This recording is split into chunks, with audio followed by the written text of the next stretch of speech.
पहले अपने file manager में बनाया था। फिर नीचे जो यूज दिस फोल्डर बटन होगा उस पर क्लिक करना है और परमिशन के लिए जो भी अलाउ मांगेगा उसे अलाउ कर देना है। इसके बाद एक ओके बटन आएगा, उस पर भी क्लिक कर देंगे। अब आपका वो फोल्डर एकोड ऐप में ऐड हो जाएगा। अब आपको उस फोल्डर पे क्लिक करना है और नीचे जो टिक वाला आइकन है उस पे क्लिक करना है। इतना करते ही वो फोल्डर एकोड में ओपन हो जाएगा और अब आप वहां से फाइल्स और फोल्डर को आसानी से मैनेज कर सकते हैं।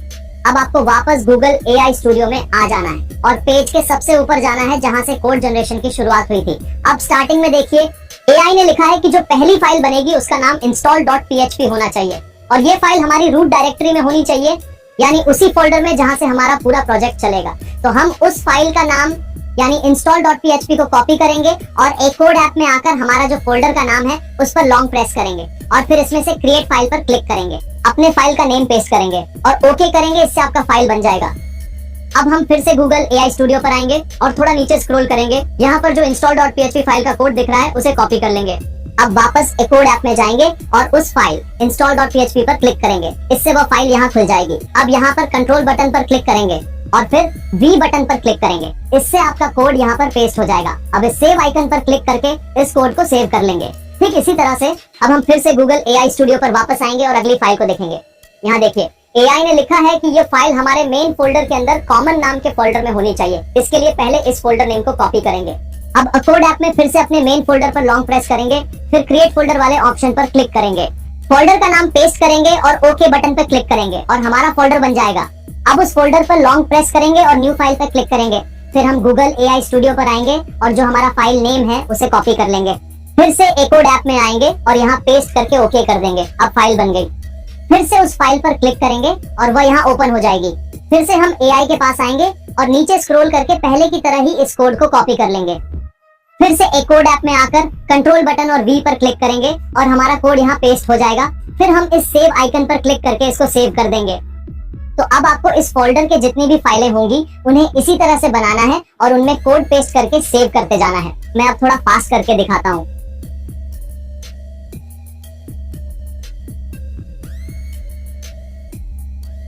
मैंने कॉमन फोल्डर के सारे फाइल्स बना लिए हैं। अब फिर यहाँ आगे देखेंगे हमें अब login.php फाइल बनानी है और ये हमारे मेन फोल्डर में ही होगी।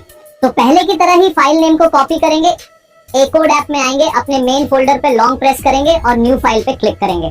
फिर अपना फाइल नेम पेस्ट करेंगे और ओके बटन पे क्लिक करेंगे। अब आपकी फाइल बन जाएगी। फिर से फाइल नेम पे क्लिक करेंगे और वह यहाँ ओपन हो जाएगी। उसके बाद गूगल एआई स्टूडियो में आएंगे और login.php फाइल का कोड कॉपी कर लेंगे। फिर से एकोड ऐप में आएंगे और यहाँ पर कंट्रोल और वी बटन पर क्लिक करके अपना कोड पेस्ट कर देंगे। इसके बाद सेव आइकॉन पर क्लिक करके कोड को सेव कर लेंगे। अब इसी तरह से हमें नीचे की बाकी फाइलें भी बना लेनी है। तो मैं जल्दी जल्दी ये सारे फाइल्स बना लेता हूँ।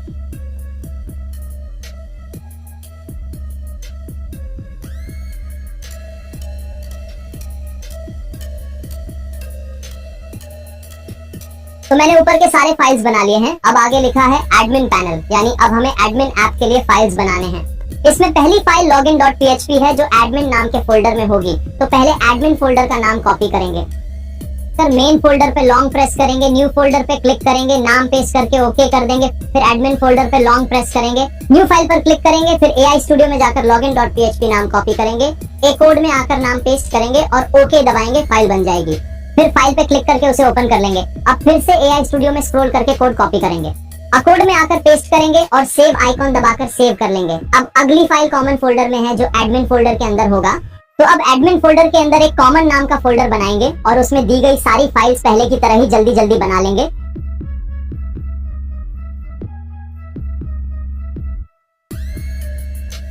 अब मैंने सारे फाइल्स बना लिए हैं। आपका कंप्लीट स्ट्रक्चर तैयार है। आप चाहें तो इसका स्क्रीनशॉट ले सकते हैं। कोड जनरेट हो चुका है। अब बारी है अगले स्टेप की जिसमें हम इसको रन करके देखेंगे। इसके लिए सबसे पहले ए वेब सर्वर ऐप को ओपन करेंगे। अब यहाँ सेलेक्ट बटन पे क्लिक करना है, फिर इंटरनल वाला ऑप्शन चुनना है और उसके बाद ओके बटन दबाना है। अब आपको यहाँ पर उसी फोल्डर को सिलेक्ट कर लेना है जिसमें हमारा कोड था।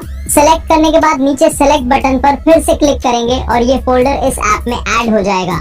देखिए अब हमारा ऐप सिर्फ HTML में नहीं बल्कि PHP में बना है और PHP को चलाने के लिए एक सर्वर की जरूरत होती है। तो ये ऐप हमारे मोबाइल पर अभी एक लोकल सर्वर बना देगा जिससे आप बड़े बड़े ऐप्स आसानी से बना सकते हैं। आपको बता दूं कि फेसबुक भी PHP से ही बना था। अब यहाँ सर्विस वाले सेक्शन में जाकर स्टार्ट बटन पे क्लिक करेंगे, फिर इस MySQL आइकन पे क्लिक करना है और इसमें भी सर्विस वाले सेक्शन में जाकर स्टार्ट बटन पे क्लिक कर देना है। इससे हमारा ऐप टेस्ट करने के लिए रेडी हो जाएगा। अब आपको अपने किसी भी ब्राउजर को ओपन करना है और वहाँ के सर्च बार में ये जो लिंक है उसे पेस्ट कर देना है और फिर सर्च करना है। इससे हमारे ऐप के लिए जो भी जरूरी चीजें हैं वो सारी सेटअप हो जाएंगी। लेकिन देखिए यहाँ पर हमें कुछ एरर्स आ गए हैं, तो इसे फिक्स करने के लिए बस इस एरर को कॉपी कर लेंगे और फिर गूगल एआई स्टूडियो में आ जाएंगे। फिर अपना एरर यहाँ पे पेस्ट कर देंगे और इसमें कहेंगे कि इसको फिक्स कर दो, फिर सेंड आइकॉन पे क्लिक कर देंगे। अब एआई आपको एक अपडेटेड कोड देगा। इसमें लिखा होगा कि हमें install.php फाइल को अपडेट करना है, तो इसके लिए यहाँ से उस कोड को कॉपी कर लेंगे, फिर वापस एकोड ऐप में आएंगे, आराम से install.php फाइल को ओपन करेंगे, फिर पहले से मौजूद पुराने कोड को हटाने के लिए कंट्रोल बटन पे क्लिक करेंगे, फिर ए बटन पर। अब ये पूरा कोड सेलेक्ट हो जाएगा। फिर यहाँ कट बटन ऐसी सबको हटा देंगे और न्यू कोड यहाँ पेस्ट कर देंगे और अंत में सेव आइकॉन पे क्लिक करके फाइल को सेव कर देंगे।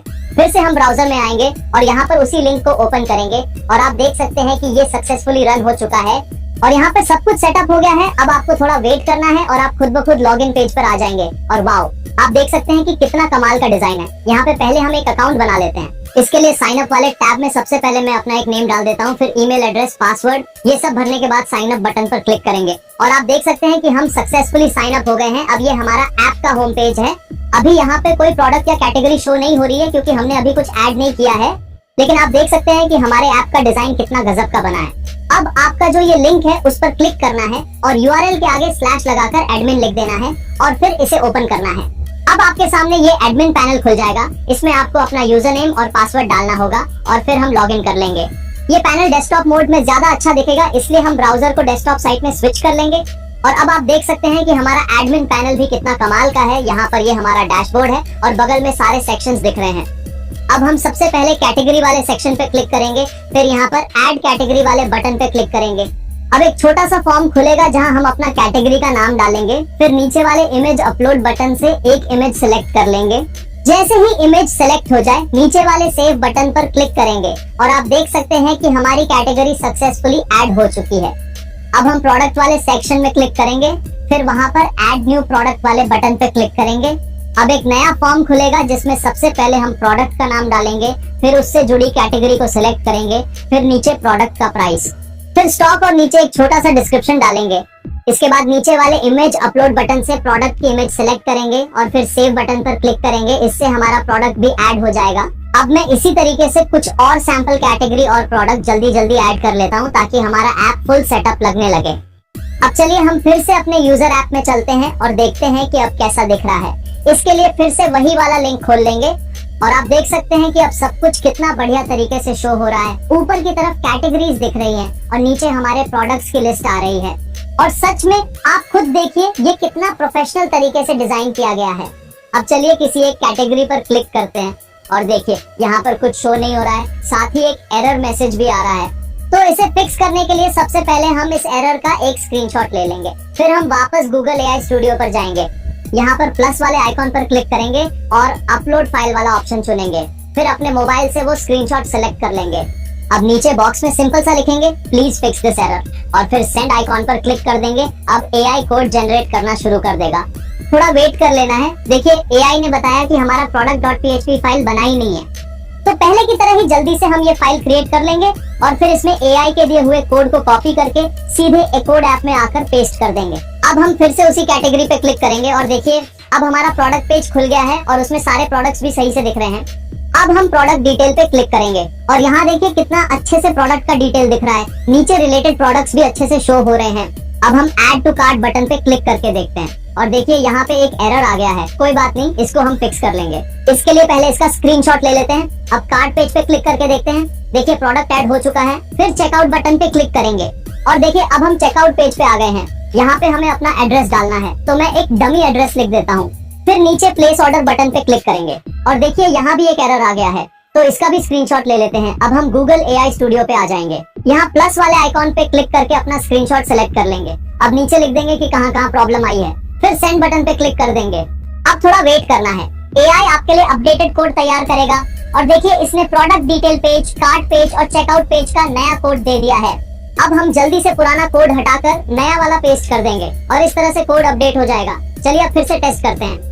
मैंने एक प्रोडक्ट को ऐड टू कार्ट किया है और आप देख सकते हैं कि ये हमारे कार्ट में सक्सेसफुली ऐड हो गया है। अब हम कार्ट पेज पे जाते हैं और फिर चेकआउट बटन पे क्लिक करेंगे। इसके बाद हम चेकआउट पेज पर आ जाएंगे। यहाँ पर नीचे दिए गए प्लेस ऑर्डर बटन पे क्लिक करेंगे और वाओ, आप देख सकते हैं कि हमारा ऑर्डर सक्सेसफुली हो चुका है। और यहाँ देखिए ऑर्डर स्टेटस भी कितना बढ़िया तरीके से शो हो रहा है। चलिए अब देखते हैं कि ये ऑर्डर एडमिन पैनल में आया या नहीं। अब हम एडमिन पैनल में जाते हैं और ऑर्डर्स वाले सेक्शन में क्लिक करते हैं और आप देख सकते हैं कि यहाँ पर हमारा नया ऑर्डर आ चुका है। अब ऑर्डर का डिटेल देखने के लिए हम इस व्यू वाले बटन पे क्लिक करेंगे और देखिए आपके सामने ऑर्डर का पूरा डिटेल आ चुका है। यहाँ पर आप ऑर्डर का स्टेटस अपडेट कर सकते हैं, जैसे कि मैं अभी कर रहा हूँ। अब चलिए वापस यूजर ऐप में जाकर देखते हैं और देखिए यहाँ पर हमारा ऑर्डर स्टेटस अपडेट हो चुका है। अब जैसे ही कोई ऑर्डर डिलीवर्ड हो जाता है तो आप एडमिन पैनल से उसका स्टेटस अपडेट कर देंगे और फिर वो ऑर्डर यूजर के ऐप में हिस्ट्री वाले सेक्शन में दिखाई देगा।